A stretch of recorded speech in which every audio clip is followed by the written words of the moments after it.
میرا سوال یہ ہے کہ جس طرح یہ دینی جماعتیں، مختلف دینی جماعتیں اللہ کے نظام کے لیے کام کر رہی ہیں، اور اسی یہ برائی ہے اس سے بھی زیادہ بڑھ کر تیزی سے بڑھ رہی ہے۔ برائی جو ہے معاشرے کے اندر دیندار لوگوں سے آگے ہے اس کا نمبر۔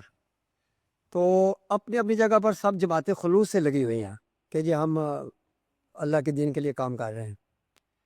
تو میرے ذہن میں ایک یہ مشورہ آتا تھا کہ اگر ساری دینی جماعتیں جمع ہو کر، یعنی اس میں جمع ہونا والا تو بہت مشکل مسئلہ ہے، ایک قائم مقام خلیفہ اگر بنا لے، قائم مقام اس کا جی تو 10 دن کے لیے ہے یا 1 مہینے کے لیے ہے یا سال کے لیے ہے، اس میں اگر ہم سواد اعظم کو موقع دیں، دوسری جماعتیں آگے بڑھ کر قربانی دیں، اور جو سواد اعظم ہیں جیسے مولانا اپنے ابھی شہید ہوئے ہیں افتخار اپنے نعیمی صاحب، تو اس طرح یعنی کوئی بندہ سواد اعظم سے چن کر بھی تو ہمارے لیے یعنی کہ ہے ابھی تو نے کرنا کیا ہے اس کے لیے، یعنی کہ اسے کہا جائے کہ ساری باتیں تو نہیں ہیں لیکن ایک بات یعنی کہ دیکھ لیں کہ جیسے یہ ڈرون حملہ ہوا ہے یا ایک جنازے کے اوپر حملہ ہوا ہے، تو آپ کم از کم ایز اے نائب، اب نائب خلیفہ اپنے ہیں اپنے، تو آپ یہ پوری امت کو اعلان کریں کہ ٹھیک ہے بھائی یہ ڈرون حملہ کیوں، یعنی کہ جنازے یا مدرسے کو کیوں مارا گیا، یہ ہماری فوج کو نہیں اٹھتی یا ہمارے پورے ملک کے لوگ میڈیا کو نہیں احتجاج کر رہا۔ دیکھیے آپ کی بات جو ہے اس میں بعض چیزیں بنیادی طور پر مغالطے پر مبنی ہیں۔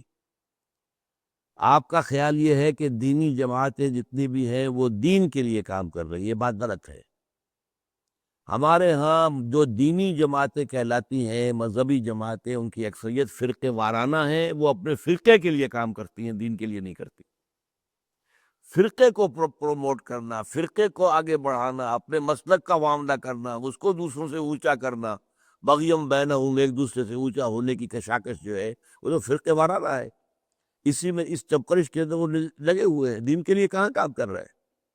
اور نمبر یہ کہ آپ جو کہتے ہیں کہ سب خلوص سے کام کر رہے ہیں، یہ آپ کو کیسے معلوم ہو گیا؟ بہت سے لوگ ہوتے ہیں کہ ان کے اندر کوئی اپنے قیادت یا اپنی چودراہٹ کی جو ہے طلب ہوتی ہے، یہ تو اللہ ہی جانتا ہے کون خلوص سے کام کر رہا ہے کون نہیں کر رہا۔ تاہم یہ کہ ہم اگر حسن ظن سے کام لیں تب بات ہو سکتی ہے۔ البتہ یہ ہے کہ یہ کوئی خلیفہ مقرر کرنا وغیرہ تو ممکن ہے ہی نہیں، اس لیے کہ سب سے پہلے سوال پیدا ہوگا پہلا خلیفہ کون ہوگا؟ کوئی جماعت پیچھے ہٹنے کو تیار ہوگی؟ یہ کام جو ہے یہ تو اس طرح ہوگا کہ ایک جماعت اگر اللہ تعالیٰ کو پسند آ جائے اور وہ جماعت جو ہے اور اس کی قیادت جو ہے وہ اتنی آگے نکل جائے کہ باقی سب لوگ جو ہیں ان میں سے، تمام جماعتوں میں سے جو مخلص کارکن ہوں گے وہ اس جماعت کے ساتھ آ جائیں گے۔ جو دنیا دارانہ انداز میں کام کر رہے ہوں گے وہ نہیں آئیں گے، جو اپنے مفادات کے لیے کام کر رہے ہوں گے وہ نہیں آئیں گے، لیکن جو مخلص ہوں گے وہ انشاءاللہ آ جائیں گے، بشرطے کہ کوئی جماعت میدان میں آئے اور قربانیاں دے۔ لوگ دیکھ لیں کہ اب یہ لوگ قربانیاں دے رہے ہیں، اور جس طور سے دے رہے ہیں وہ واقعتاً ایسی ہے کہ اس کی جو ہے اس کا ساتھ دیا جائے، تو پھر یہ ہے کہ اس کے اندر لوگوں کی شمولیت ہوگی اور اللہ تعالیٰ کی طرف سے کامیابی کی شکل پیدا ہو جائے گی۔